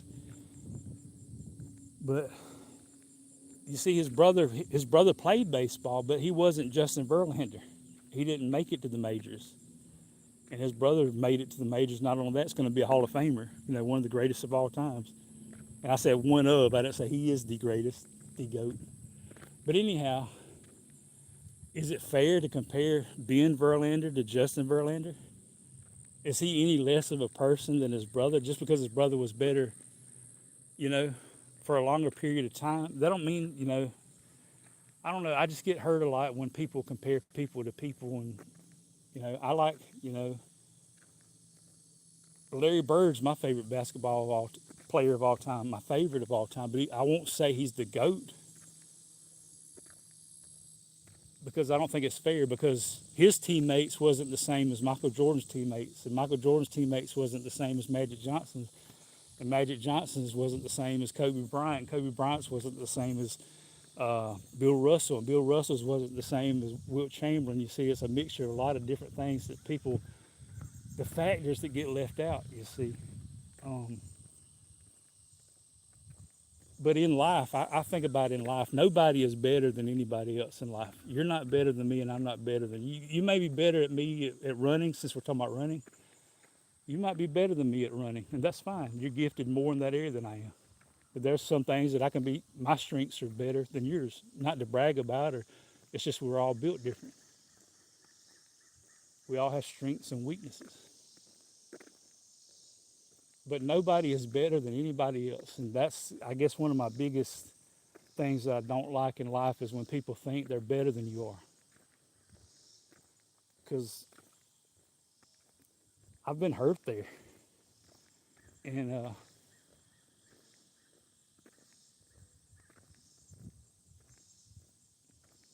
I've learned, the times that I have listened to God and got into His Word, I realized that He talks about that kind of stuff. I mean, He talks about that a lot. Times in the Bible when people thought they were better than other people.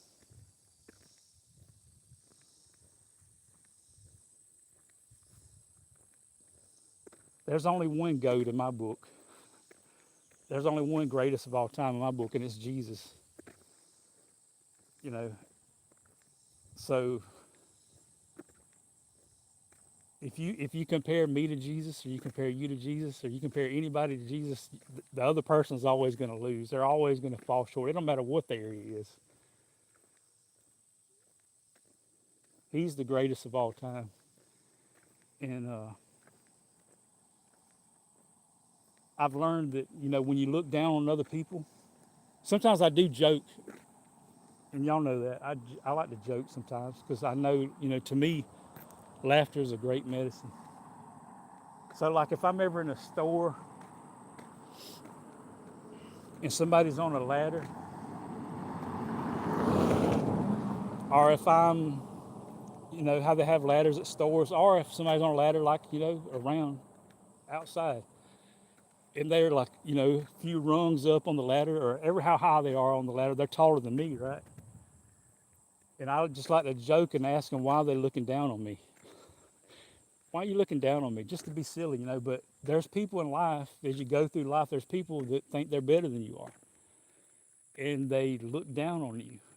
And it shouldn't be like that. And I shouldn't be like that. I should never think I'm better than anybody else. And if you ever get into God's word and look at Jesus, the greatest ever, the greatest of all time, even though he's the greatest of all time, he's better than everybody else combined. You don't ever see a moment where he was like, yeah, I'm the top dog. He was very humble. Even though he is the greatest, he didn't act like it. And man, what gives us the right to act like we're better than anybody else? I may be better off than you. Like right now, the people that are on their way to heaven are definitely better off than the people that are not. But is that because of that person, or is that because of God? But I'm better than nobody.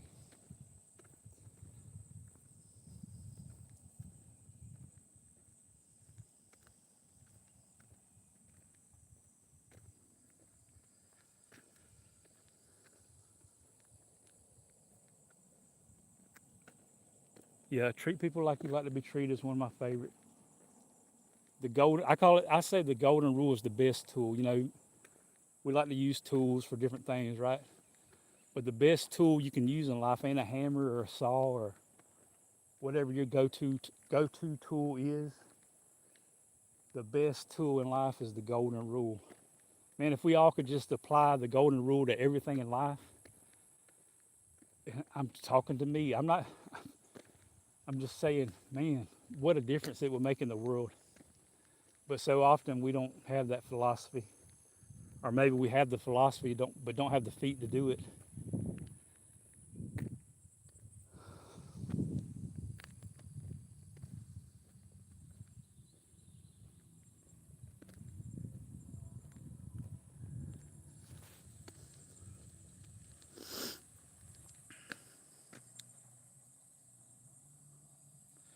Yeah, I think, let's see, Kim was talking about we all have different strengths. That's right.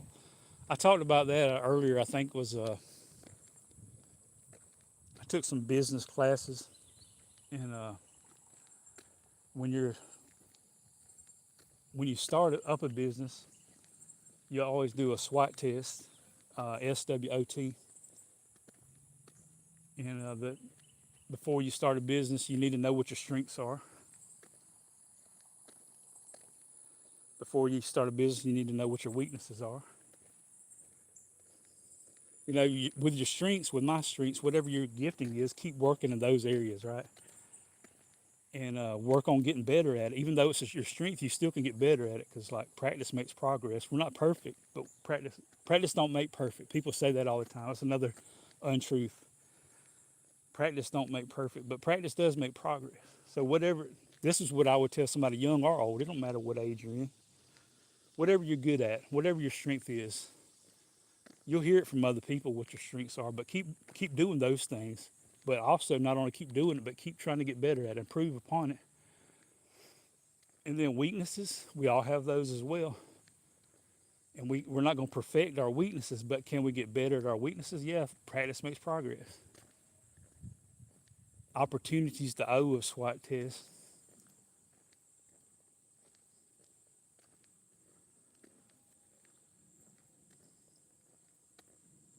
Where are my opportunities?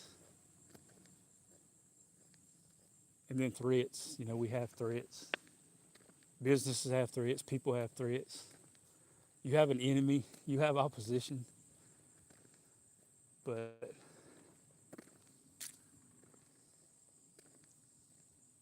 you know, you got to know your opposition. You got to know their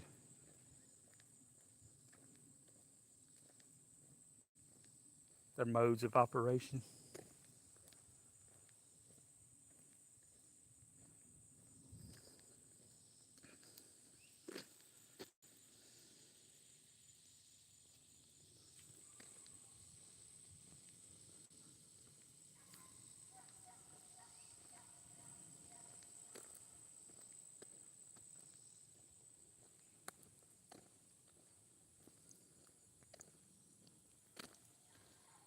I just seen the biggest cat,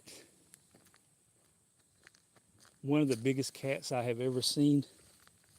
Would y'all like to see the biggest cat?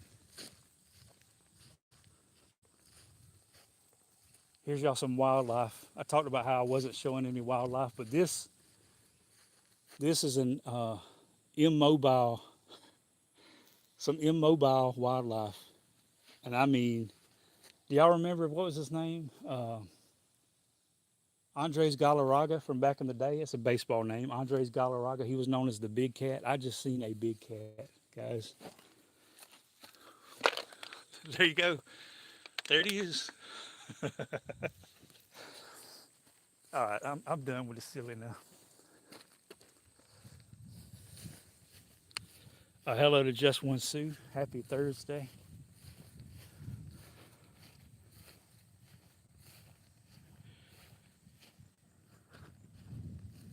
How would Harry Carey say whose name? Big Cat? He say, man, my brain is fried. The sun is baked on my head. I can't think. I can't do my usual palindrome talk right now. Big. I can't do a good Harry like you, teacher, but I'll try.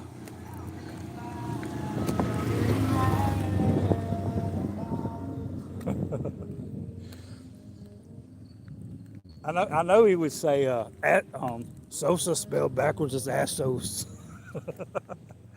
That may have been the first one I ever heard him say was Sosa. Sosa spelled backwards is Assos. But let's see. Taco Cat spelled backwards is Taco Cat. No, Big Cat. Let's see. Big Cat spelled backwards is Tack Gib. Yeah, Big Cat spelled backwards is what I say. Tack Gib.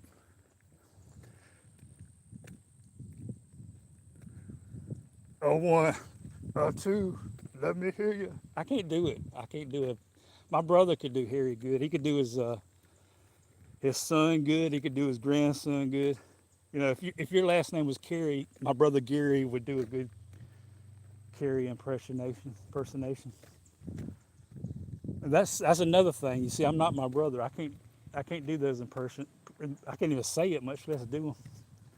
I like to try though. It's fun.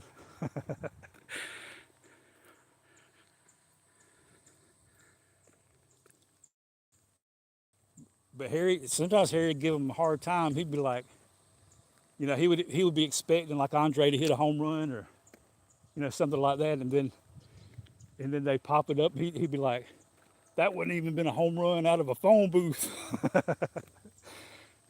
See, that was some good times when watching WGN back in the day.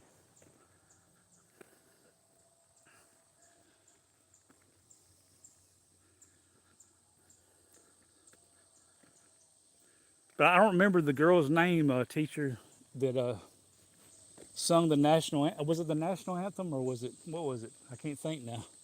Anyhow, the video you done of the girl singing the other day, the young girl, that girl could sing. Hello, Valerie. Happy Thursday. Hope you're doing well. Good to see you. Good to semi-see you.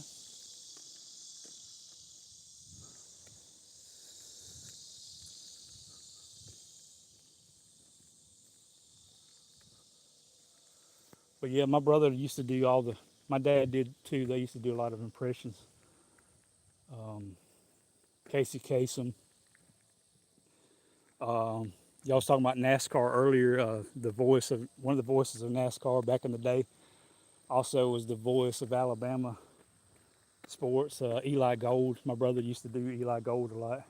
Casey Kasem, Harry Carey, Skip Carey, Chip Carey. Uh, a lot of different people. Sophia Hope. If y'all have never heard of Sophia Hope, I love the name too. But if y'all never heard of Sophia Hope, look her up. Check out the teacher's.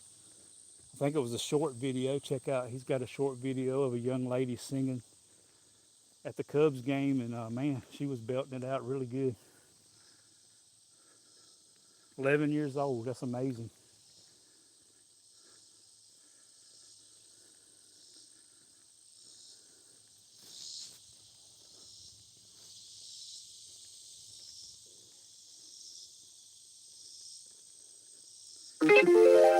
The teacher dropped a link in the chat, so y'all check that out.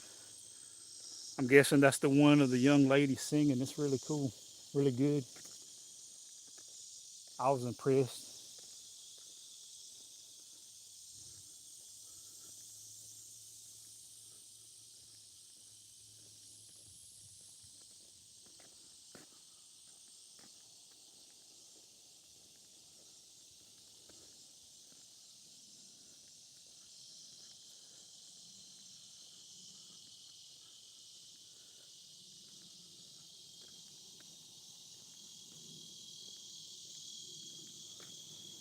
I just thought of my dad.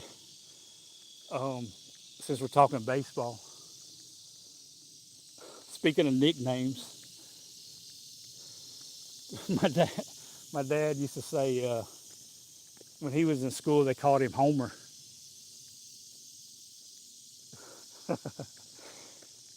When he was in school they called him Homer, and I'd be like, "Why, Dad? Did you used to hit a lot of home runs?" He said, "No, it's because I never hit one."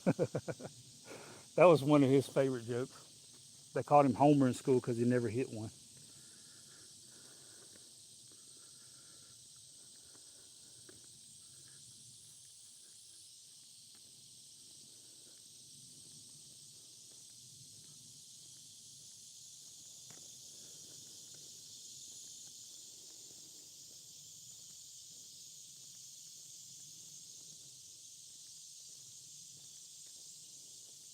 I guess that could be funny, Jeff, but I guess it could also hurt. If you wanted to be a home run hitter and you never hit one, I guess you could look at it both ways. But he always told it as a joke, so I always laughed. But I guess as a kid, that wouldn't be too funny, like I said. Let's see if we can see the guy behind the wheel.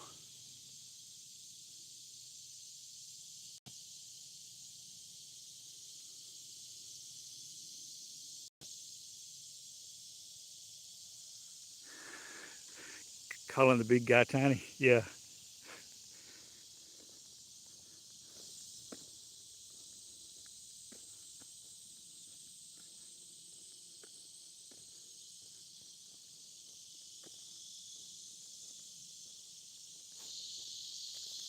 And then there are people that are nicknamed Tiny because they're really tiny. I think of like Tiny Archibald.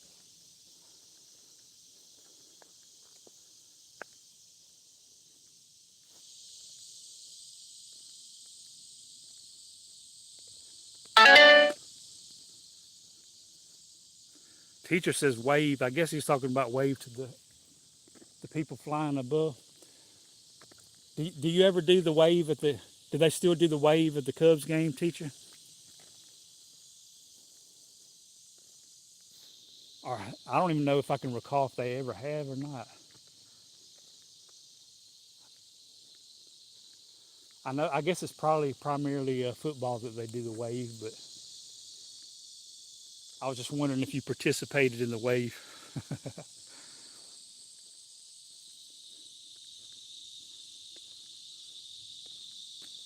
That's always a fun tradition. I know I done it in I can't remember if it was an Alabama minor league baseball team or a Florida minor league baseball team. One of the two done the wave at one of their games before, I remember.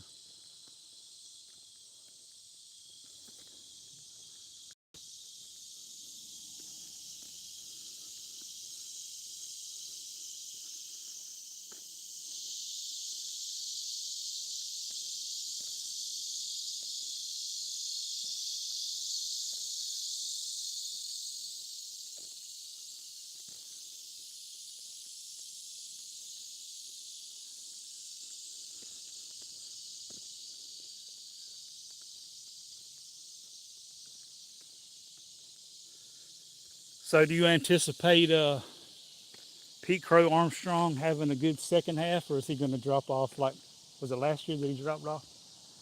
Had a great first half and second half not so much.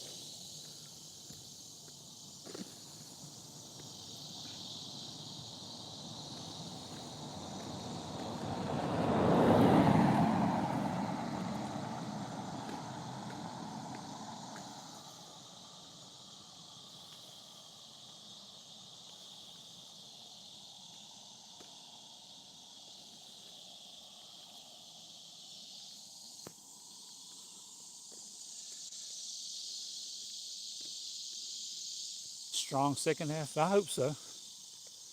I hope he has a strong second half along with the Cubs and the Astros, and we can get that October meetup that I've never witnessed, which I think would be super cool because the Houston Colt 45's very first game or very first series was against the Cubs. So it would be like full circle, right? The team that you very first started off playing, and then it's the very last one you play to end the season. I'd love to see an Astros Cubs World Series, which right now I'm just hopeful the Astros get above 500 is my short term goal. And it don't look like they're going to do that before the All Star break. Yeah, the Red Sox, I noticed that they're the hottest team in the American League right now. I think they've won 8 out of the last 10, and nobody else has won 7, I think.